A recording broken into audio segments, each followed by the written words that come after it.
My gratitude also goes to the new team at the AU Commission, led by His Excellency Mahmoud Ali Yusuf and his deputy, my dear sister, Her Excellency Salma Malika Hadid, for their commitment and dedication in the service of our continent.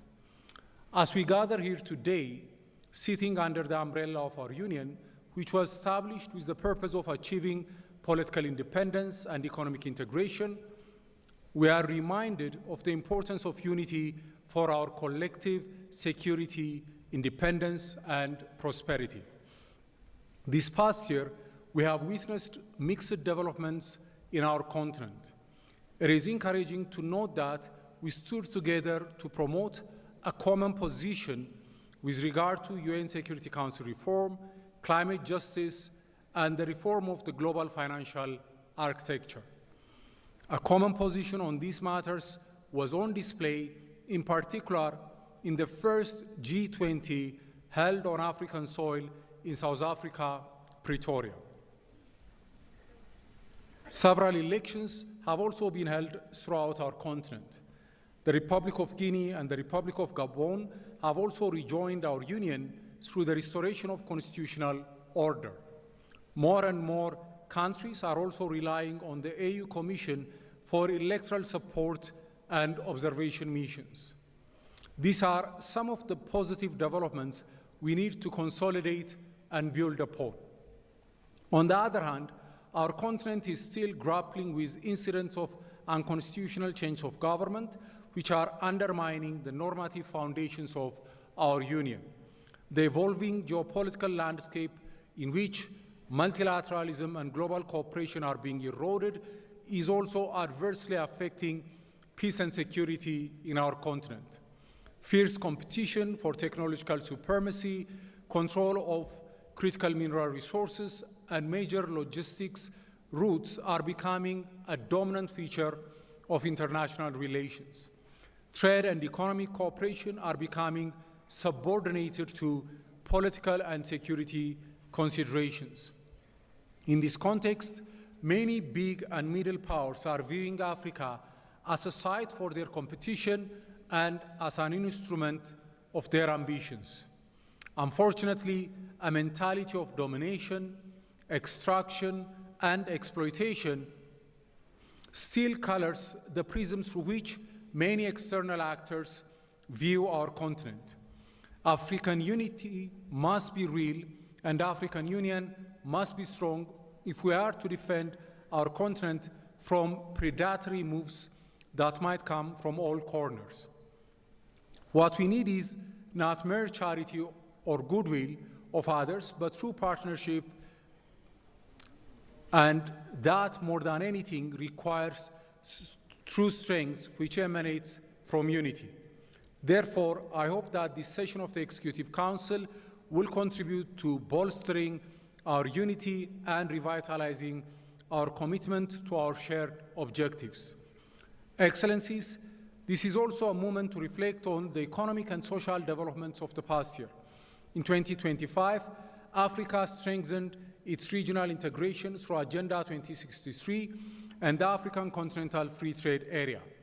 The aspiration for a continental free trade area has now turned into a living reality, and its implementation is accelerating in multiple fronts.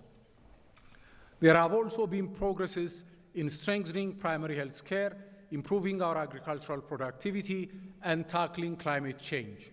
Our continent is making steady progress in the social and economic spheres, and the African Union is playing an important role in this journey. But the road ahead and the work that lies before us require greater unity and resolve. We are still very far from the Africa we want, and hence we need to redouble our efforts.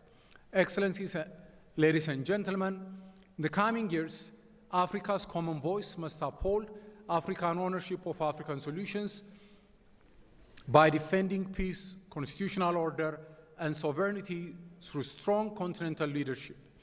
We must also continue with our demand for fair global partnership and financial reform, including debt relief and climate financing, grounded in equity and respect. No global platform can be considered credible or be effective without Africa having its rightful role in shaping and influencing international decisions. Finally, as Ethiopia prepares to host COP32, I want to take this opportunity to assure you that we view this as an opportunity for Africa to lead the global conversation on climate justice and sustainable development. As the theme of this year happens to be sustainable water availability and safe sanitation, it also offers us an opportunity to carefully consider how we can rejuvenate the ecology from which our water resources originate. Africa is blessed with majestic rivers like the Nile, Congo, Niger, and Zambezi, and great lakes like Victoria, Tanganyika, and Malawi. Our approach towards these resources should be guided by the principle of Ubuntu, taking into account the needs, situations, and aspirations of all concerned. Excellencies, distinguished delegates, ladies and gentlemen, in closing, I wish to thank each member state for your continued trust and partnership. May the deliberations of this session strengthen our union and truly advance Africa's interest. I wish you all a productive and enjoyable stay. Amasagnalo, I thank you, merci beaucoup, shukran, obrigado, gracias, asante sana.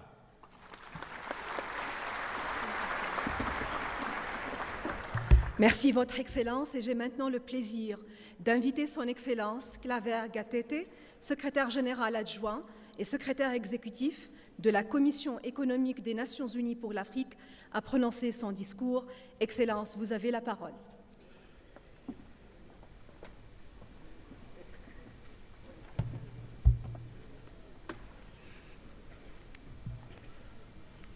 Your Excellency, Ambassador Tete Antonio, Minister of External Relations of the Republic of Angola and Chairperson of the Executive Council, Your Excellency Mohamed Ali Yusuf, Chairperson of the African Union Commission, Your Excellency Dr. Gideon Timotheos, Minister of Foreign Affairs of the Federal Democratic Republic of Ethiopia, Your Excellency Selma Malika Haddadi, Deputy Chairperson of the African Union Commission, Honorable Ministers, distinguished delegates, ladies and gentlemen.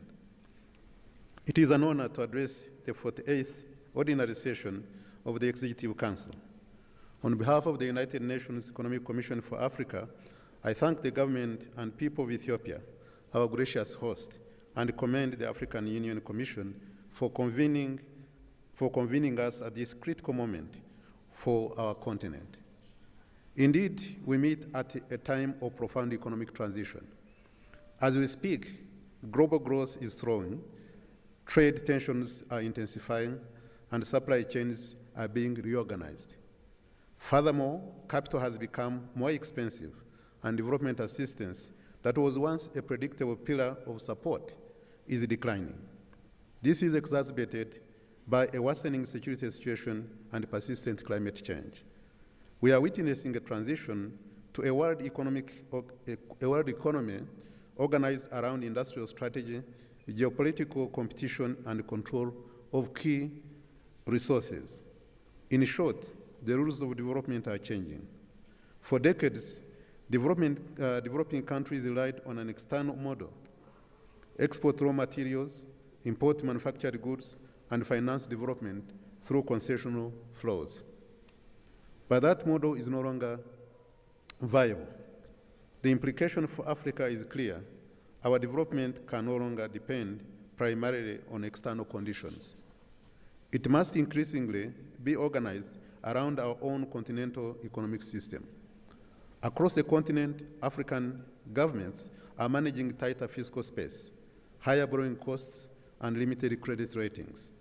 It is not right that today, only 3 African economies are investment rated, with 5 approaching investment grade status, while 19 countries have never been rated at all. This state of affairs significantly increases the risk premium African countries pay to finance development. But more than a fiscal challenge, it is also a structural one. When finance is expensive, infrastructure is delayed. And when infrastructure is delayed, production is constrained. And when production is constrained, industrialization stalls. Meanwhile, Africa possesses land, renewable energy potential, critical minerals, and a young labor force. But do we have the economic system that allows those assets to generate value? This is why the African Union's theme of the year, assuring sustainable water availability and safe sanitation systems to achieve the goals of the Agenda 2063, is so important. Indeed, water and sanitation are not merely social services, but economic infrastructure. When viewed through an economic lens, access to water becomes a measure of productivity readiness. However, across Africa, more than 300 million people still lack access to safe drinking water, and roughly 780 million lack adequate sanitation. Water-related diseases such as cholera, diarrhea, and typhoid continue to claim lives across the continent, causing approximately 115 preventable deaths every hour in African region, according to World Health Organization. The economic implication is significant. Poor water and sanitation reduce labor productivity, increase health expenditures, and discourage investment. Factories require reliable water supply, agro-processing requires irrigation, and cities require sanitation systems to function productively. In fact, investment decisions, including the location of industries and industrial parks, depend on reliable basic services, including access to water. But without reliable water systems, industrial zones cannot operate competitively, logistics hubs cannot expand efficiently, and urban economies cannot grow sustainably. At the Economic Commission for Africa, we view development as an integrated economic system. Infrastructure, finance, trade, and industrial policy function together. And water sits alongside transport, energy, and digital connectivity as a foundational input into economic production. When production inputs are unreliable, economies cannot manufacture competitively. And when economies cannot manufacture competitively, they remain exporters of raw materials rather than producers of value. Excellencies, distinguished ladies and gentlemen, in Africa, if Africa is to compete globally, we must move beyond exporting raw commodities. We must process our minerals, transform agriculture, and produce higher value goods. This is the logic of value addition and regional value chains. In this respect, Africa Continental Free Trade Area represents Africa's foremost development platform, enabling production at scale and competitive industries within our continental market. As global trade fragments, regional integration becomes vital. I'm confident that Africa will industrialize because our continental market allows production to be organized internally. But it will require a policy response, which must be deliberate, coordinated, and anchored in our economic priorities. Allow me, Excellencies, to outline 5 priority actions for our collective attention. First, Africa must mobilize and manage development finance more effectively.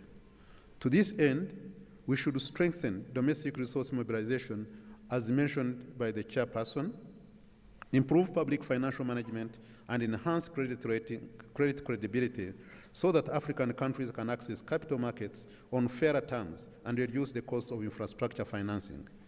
It is not right that Africa's tax to GDP ratio remains at 16% compared to 34% in EU. Additionally, innovative instruments, including green bonds, blue bonds, and blended finance, should be used to fund productive infrastructure, including water systems that support economic activity. Second, we must invest in integrated productive infrastructure.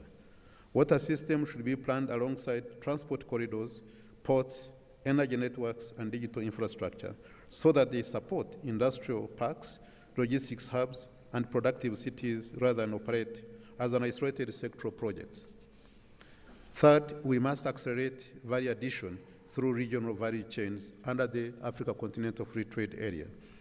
African resources must increasingly be processed within the continent in agro-processing, pharmaceutical, manufacturing, and green minerals.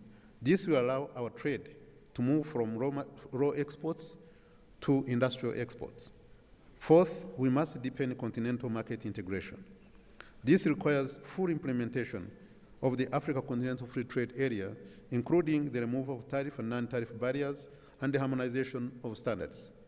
With efficient customs systems in place, African farms will be able to expand production across borders and anchor sustainable industrialization. Fifth, Africa must harness technology and data as economic infrastructure. Digital platforms, artificial intelligence, and data systems can improve tax administration, logistics management, trade, infrastructure maintenance, and industrial productivity.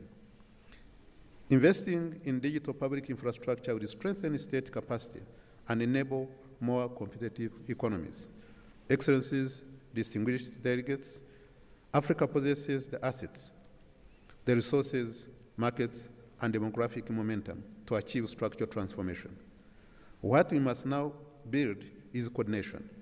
Finance that supports infrastructure, infrastructure that supports industry, and industry that supports trade. If we finance our infrastructure, integrate our markets, add value to our resources, and trade more with each other, Africa will not just participate in the global economy, it will help to shape it. And the Economic Commission for Africa is ever ready to support this agenda in close partnership with member states, the African Union, and the regional institutions. I thank you very much for your kind attention.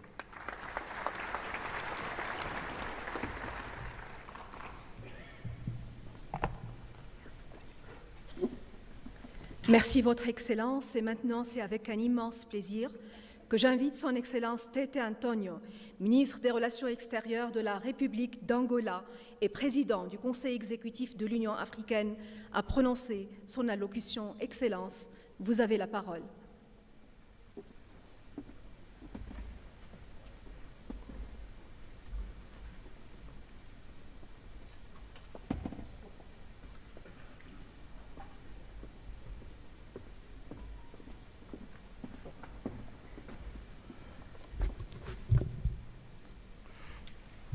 Muito obrigado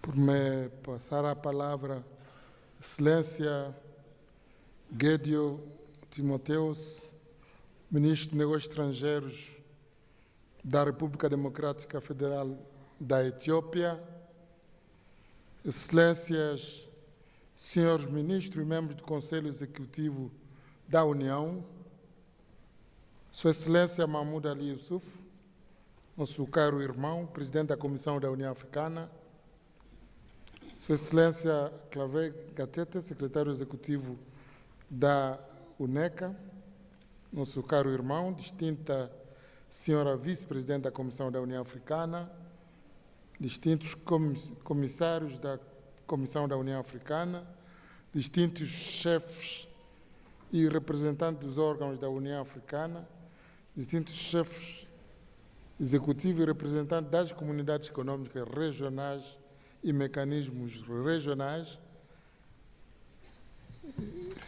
minhas senhoras, senhores e senhoras membros do Comitê de Representantes Permanentes da União Africana, caros convidados, minhas senhoras e meus senhores, todo o protocolo observado.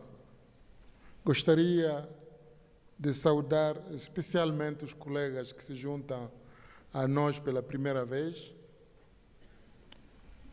e que participam pela primeira vez nesta sessão do Conselho de Ministros e, por que não, todos quantos pela primeira vez se fazem presente nesta nossa sede. É com elevada honra e profundo sentimento de responsabilidade de que reitero as boas-vindas a todos nesta sala de reuniões por ocasião da 48ª Sessão Ordinária do Conselho Executivo da União Africana. Saúdo todos os Estados-membros aqui representados, bem como os parceiros institucionais e convidados, agradecendo a vossa presença e o vosso contínuo compromisso com a nossa organização continental. Antes de prosseguirmos, permita-me, Excelências, expressar em nome do Conselho Executivo da União Africana e em meu nome pessoal as nossas mais sentidas condolências aos governos e aos povos do Reino de Marrocos e da República de Moçambique, bem como às famílias enlutadas na sequência das perdas de vidas humanas causadas pelas recentes e catastróficas inundações. Neste momento de profunda dor, reiteramos a nossa solidariedade fraterna e o nosso apoio, desejando força e coragem às populações afetadas. Que as almas das vítimas descansem em paz. Excelências, esta reunião estatutária reveste-se de um significado particular. É um momento crucial do nosso calendário institucional. A presente sessão marca igualmente o fim do mandato da República de Angola na presidência rotativa da União Africana. Trata-se, por isso, de uma ocasião de balanço, de responsabilidade partilhada e, sobretudo, de projeção do futuro da nossa União. Excelências, o Conselho Executivo ocupa um lugar estratégico na arquitetura institucional da União Africana. É neste órgão que se assegura a coerência das políticas continentais, se harmonizam as posições comuns e se preparam decisões estruturantes que orientam a ação da Conferência do Chefe de Estado e de Governo da União Africana. O seu papel é, por conseguinte, decisivo para a credibilidade e eficácia, bem como a relevância da União Africana no contexto africano e internacional. Essa constatação norteou a ação da presidência angolana à frente da nossa organização. É também a ocasião de agradecer-vos todos, Estados-membros, pelo apoio que brindaram à República de Angola durante esta presidência.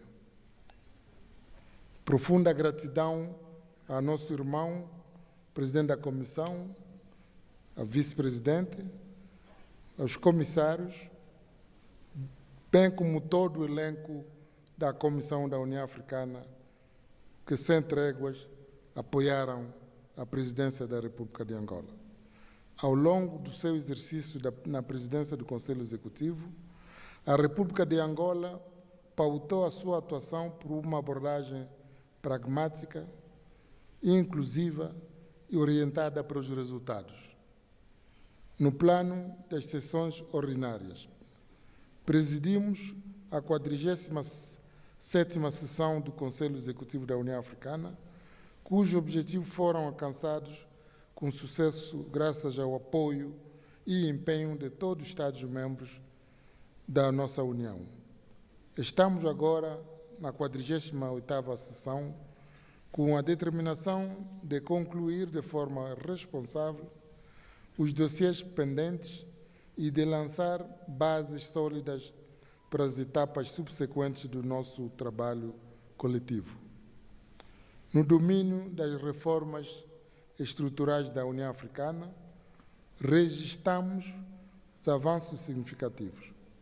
Destacamos de forma particular a conclusão do processo de escolha da liderança da nossa organização, o início da implementação do processo do SACA, bem como os esforços empreendidos para a revitalização dos métodos de trabalho dos órgãos da União, com vista a torná-los mais eficientes, previsíveis e alinhados com as ambições da Agenda 2063, conhecida por a África que queremos.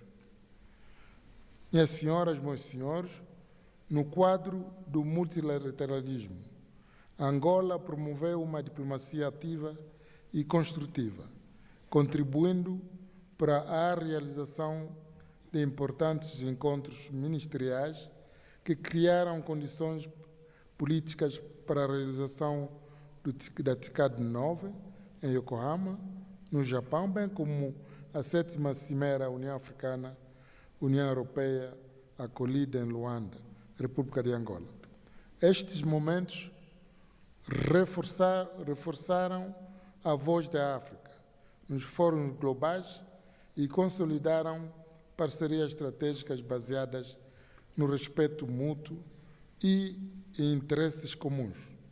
No domínio da paz e segurança, a República de Angola deu uma contribuição consistente e contínua a todos os níveis, nomeadamente técnico, diplomático e político, durante o seu mandato de 2 anos no Conselho de Paz e Segurança da União Africana. Este empenho traduziu-se, entre outros esforços, no apoio da designação de Sua Excelência Evariste Ndayishimiye, Presidente da República do Burundi, como facilitador para a região do Sahel, e de Sua Excelência Faure Gnassingbé, Presidente do Conselho de Ministros da República Togolesa, como mediador da União Africana no conflito que opõe a República Democrática do Congo e a República do Ruanda. Angola apoia igualmente todas as iniciativas destinadas à promoção da paz, da estabilidade e da reconciliação no continente africano, nomeadamente na República Centro-Africana, na Somália, no Sudão do Sul, entre outros conflitos, bem como a estabilização da Líbia. Estes esforços foram sempre desenvolvidos em estreita colaboração com os Estados-membros, a Comissão da União Africana e as comunidades econômicas regionais e mecanismos regionais, bem como os parceiros internacionais e bilaterais, numa lógica de complementaridade e solidariedade e responsabilidade partilhada. Gostaria de juntar aos meus agradecimentos ao nosso irmão Gatete e saudar a cumplicidade que se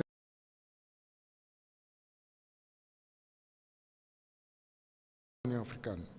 Excelência, durante os 2 dias de trabalho desta 48ª sessão ordinária do Conselho Executivo, debruçará sobre um conjunto de pontos centrais.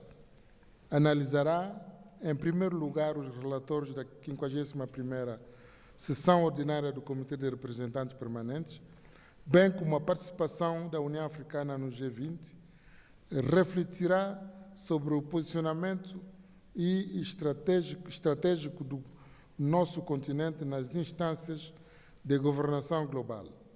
Procederá, igualmente, o nosso Conselho a importantes eleições, nomeações dos novos membros dos órgãos da União, assegurando que estes sejam dotados de lideranças competentes e representativas.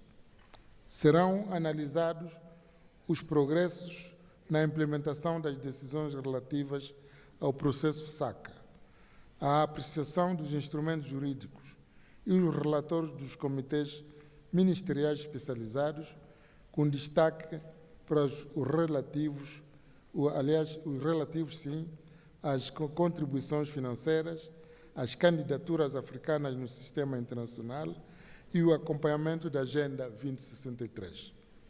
Excelências, sobre as contribuições financeiras, reiteramos a importância de todos os Estados-membros apoiarem de forma inequívoca a União Africana, através da implementação da decisão da Conferência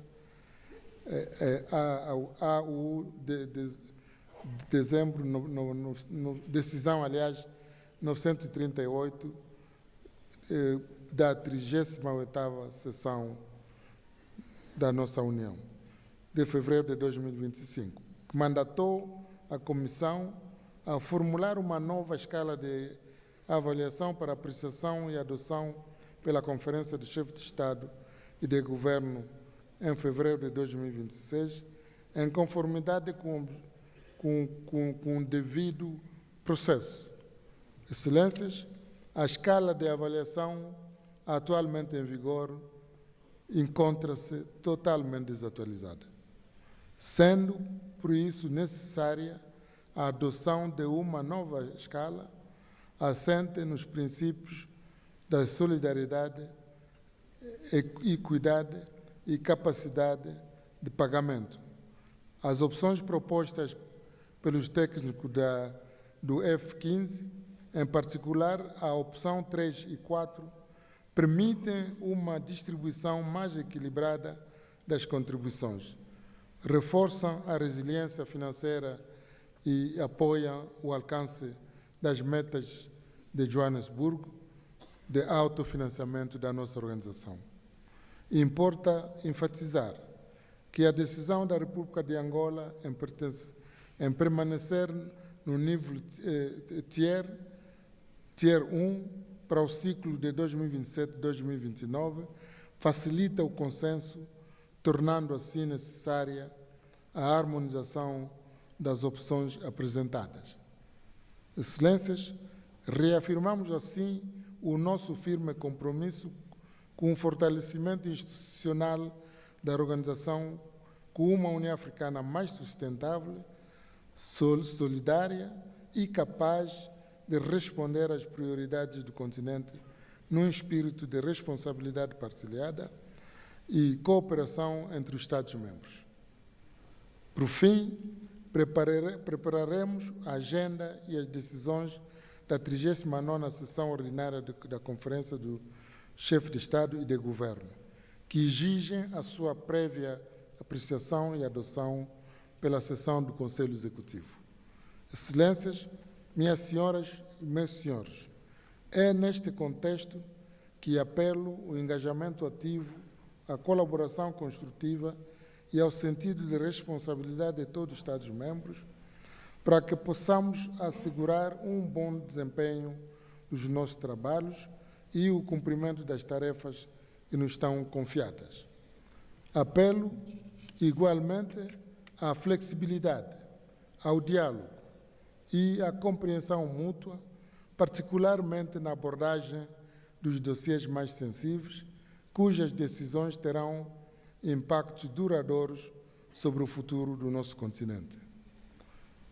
Que nos inspire em todos os momentos o espírito de panafricanismo e os princípios fundadores da União Africana, para que possamos adotar decisões frutíferas, concretas, realistas e à altura das aspirações das gerações presentes e futuras. O mundo não vai esperar por nós. Perante a rapidez da transformação que este mundo conhece hoje, apenas tendo em mente esses valores que poderemos defender cabalmente os nossos interesses coletivos. Com estas palavras, declaro oficialmente aberta a 40ª oitava sessão ordinária do Conselho Executivo da União Africana. Muito obrigado pela atenção.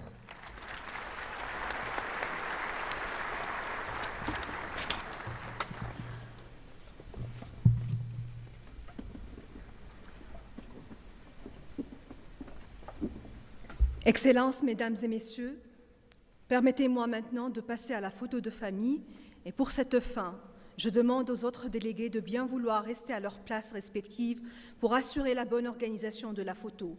J'invite respectueusement à se diriger vers le lieu de la photo les honorables chefs des délégations des États membres, Son Excellence le Président de la Commission de l'Union africaine, Son Excellence la Vice-présidente de la Commission de l'Union africaine, Son Excellence le secrétaire général adjoint et secrétaire exécutif de la Commission économique des Nations unies pour l'Afrique, les honorables commissaires de l'Union africaine, Son Excellence le chef de cabinet du président de la Commission, les honorables chefs des organes et des agences spécialisées de l'Union africaine, les honorables chefs des communautés économiques régionales, Son Excellence le Président de la Banque africaine de développement, Son Excellence le Président de l'Afreximbank, Madame la secrétaire de la Commission et Madame la conseillère juridique. Par la suite, Son Excellence le Président du Conseil exécutif de l'Union africaine guidera le reste de la session. Sur ce, je vous remercie tous et toutes pour votre temps et je vous souhaite de fructueuses délibérations. Merci.